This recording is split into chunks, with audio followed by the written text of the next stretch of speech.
Let's get down here.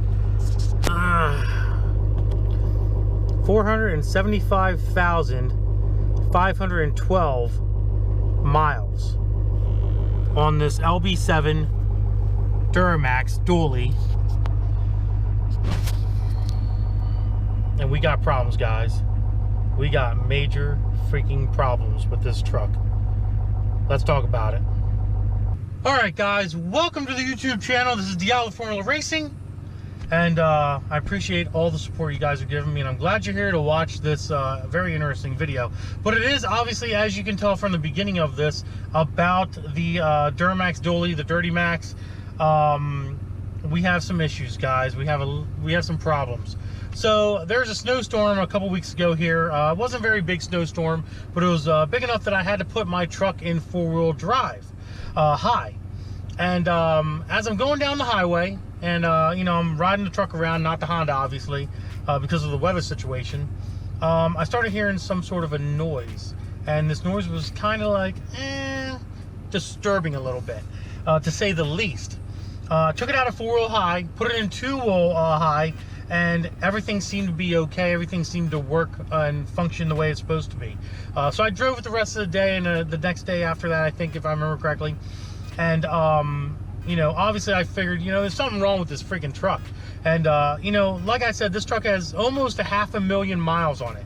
You know, we're less than 25,000 miles away from 500,000, and I want to get this thing to 500,000 miles. I think it would be one hell of an accomplishment to be able to do something like that with a Duramax, especially an LB7, an 01 LB7, first year for the LB7s and the 5-speed Allison transmissions. Big accomplishment. I know there's other trucks out there, other Duramaxes, at least Chevy-wise, that have reached 1 million miles, which is great, but I want to see this one get to 500,000. I think that would be pretty freaking awesome.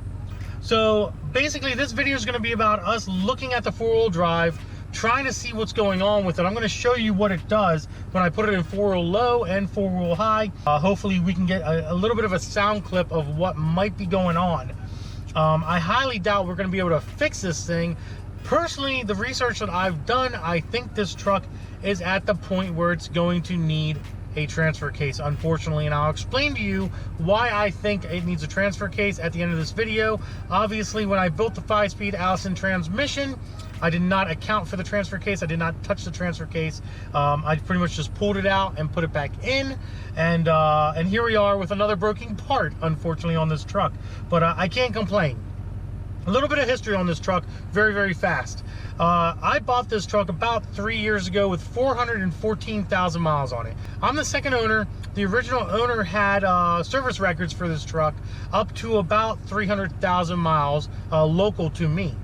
After that, I don't know what it's been done. I don't know if the injectors have been done or anything of that nature. When I bought this truck, I bought it dirt cheap. I bought this Duramax literally for $2,800 with the PAP cap on. I don't know if you guys can see that back there. With the PAP cap on, $2,800. I'm sorry, I paid $2,800 for this truck, and I've been driving it ever since. Now I had to do a whole bunch of work to it. Had to put tires on it. Had to put suspension, so I put some Ranchero 9-way adjustable shocks in the rear on it. I put some stock AutoZone or Advanced Auto Parts, I don't know which company, just stock OEM aftermarket replacement front shocks on the truck as well, because they were blown out, they were done. I have a used CP3 pump in this truck.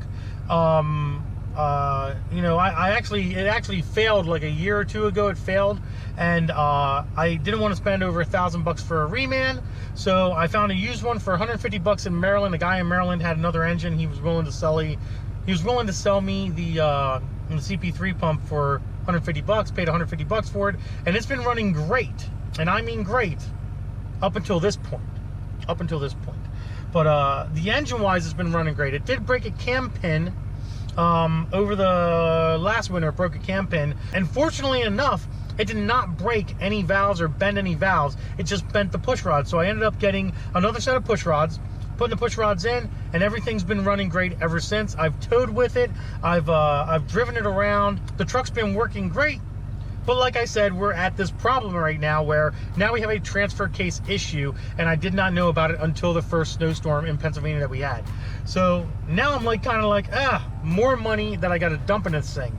I've checked around and I've found that transfer cases, you can't even buy them used anymore for these LB7s. You can only buy remans, and remans are like $2,000, which is ridiculous. It's freaking just crazy if it needs a transfer case.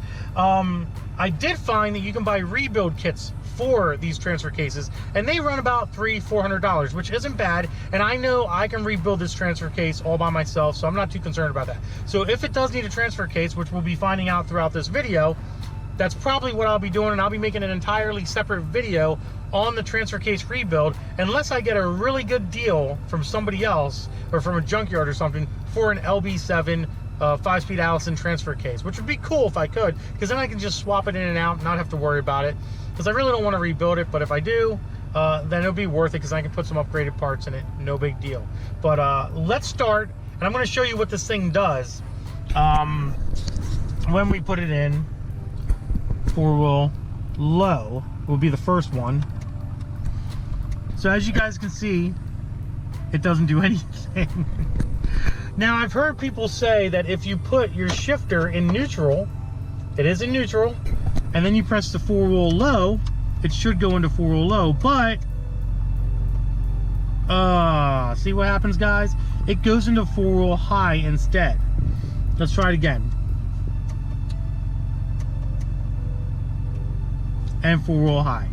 So we're gonna put it into 4-wheel, or we're gonna put it into 2-wheel drive right now, because basically, you know, this thing's not working right now. There is one more thing we can try, which we will do.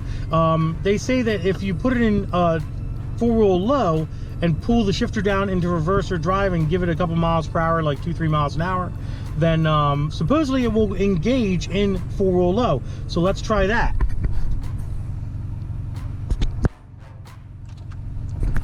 Put it in drive and move forward a little bit, and it goes into 4-wheel high. Let's try it again.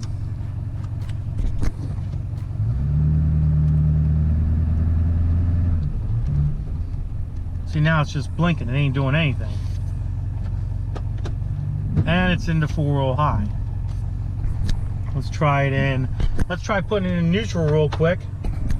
Put it in 4-wheel low, put it in, there we go. Oh, man, it goes right back into 4-wheel high again. As you guys can see, this is freaking, this sucks. Like, this sucks. So, basically what we're going to try to do now, I want you to hear the noise that it's making as well, because now it's obviously in 4-wheel high. So it's working. I mean, it is in 4-wheel high. I do know the truck does run in 4-wheel high, but it does make a very interesting sound, to say the least.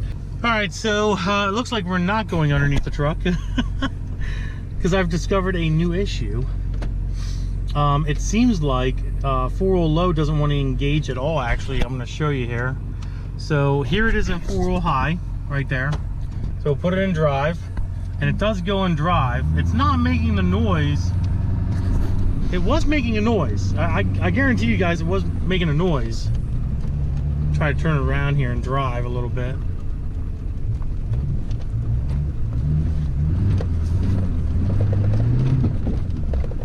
It doesn't seem to be making the noise now for some reason, and it did make this noise. I'm kind of confused, to be honest.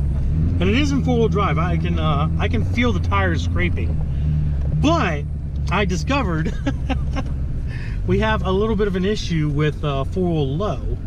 It's different now. It's actually changed. So put it in neutral here, guys, and we'll put it in 4-wheel low, and 4-wheel low actually does now light up. Literally just 2 minutes ago, as you guys can see, it was blinking. Now it lights up. So let's put it in drive,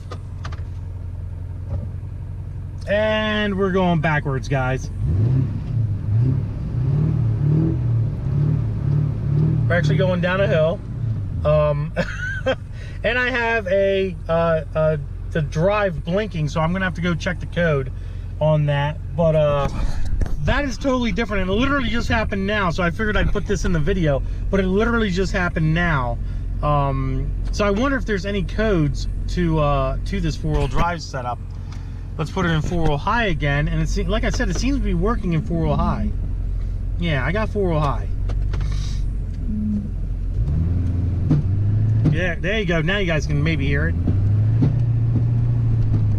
Yeah, something's definitely broken down there. definitely freaking broken.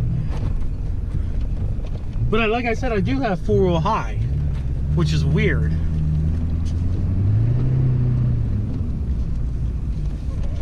Oh, this truck, I tell you what, I can't complain. I mean, I got 4-wheel high, I guess. I don't know. I can't complain too much because this truck's definitely done me good over the years. I'm not gonna lie, it's definitely done me good. But obviously we're having another issue here. Let's go down, check the codes, see what the code, see if there's any codes. Maybe that can help us a little bit on deciding what is actually going on with this transfer case. So we have our Autel. You probably see me in the window here. Come on, what's this thing doing? There we go. All right, let's go to diagnosis here, GM. Hopefully we have some sort of a code here to give me a better idea of what is going on with this freaking truck. Now that the drive and reverse light was blinking on me when I put it in 4-wheel high and 4-wheel low. But right now, as you can see, it's reading the VIN. Got the VIN. It is a 5-speed automatic. Yes. Diagnosis, auto scan. So basically what this thing's doing is going through the powertrain codes and all the other codes that are in this vehicle to let me know we actually have a powertrain code. Look at that, guys. Very nice. Now, before, I did not mention this before, but we did have one code here, which was a speed sensor in the back of the transfer case, which led me to believe that the transfer case was having issues. So we'll let this thing do its little downloading, auto scan, and then we're going to check out this fault right here, this number 1 fault. Luckily, there's only one. Usually there would be, if it said fault, oh, I don't want to touch that. If it said fault, it would have 2, 3, 4, all depending on how many codes it has. But as you guys can see, it only has 1. So we're going to figure out what it is right now. Hopefully, it's nothing crazy. Come on, give me, let's check engine, current, fuel level sensor, high voltage. Hopefully that's not the code that I was looking for. Let's check transmission. It is low on fuel, guys, so that's probably why that code is there. No codes detected. And then automatic transfer case. No fault codes detected, which is weird. Some of these older vehicles will erase that that low fuel light code. There we go. Get out of here. I mean, you have active tests and special functions. I wonder if I can do anything with special functions. Engine PTO options. Don't have a PTO. Cylinder power balance. Don't need that. Engine oil life reset. Definitely don't need to do that. This does need an oil change though. How about active tests? Is there anything? Automatic transmission. Engage front axle. I know it engages. I know the four-wheel drive light indicates is on. High is on. 2-wheel high is on. Neutral indicated. That's all on. So I'm not really concerned about that too much, to be honest. So we're just going to get out of here. We see what the code was. We deleted it. And now it's going to rescan. And it comes with no faults. So unfortunately, that really didn't show us anything that we needed to know. Even being a mechanic, guys, I tell you what, problem after problem after problem. Problem after problem after problem. Alright guys, man, I don't know if you can tell, this is a different day. I've been sick. I've been sick past few days. It's been sucky, so I haven't really done much. But I wanted to finish out this Duramax video for you guys. That way I can at least upload it tonight and give you some sort of a content. The 4-wheel drive is still kind of goofed up. The 4-wheel low just goes into neutral now, and the 4-wheel high kind of works, kind of doesn't. But yeah, I'm still going to drive the truck and stuff. But it looks like I'm going to need a transfer case. More than likely, I think what happens, and I don't know if I explained this before, I'll delete that part or this part, one or the other. But if I've read correctly with the transfer cases, what they do is they run dry, and the pumps run dry, and it pushes the rear bearing out of the rear of the tail housing of the transfer case, and ends up just pretty much destroying the transfer case in general. So you basically need another transfer case or rebuild that transfer case that's currently in the truck, which is probably going to be the option that I'm going to do, to be honest. I'll probably end up just rebuilding the transfer case in the next few weeks here, and you know, call it a day. But I'm going to end this video, guys. I hope you enjoyed it. If you did, give it a big thumbs up.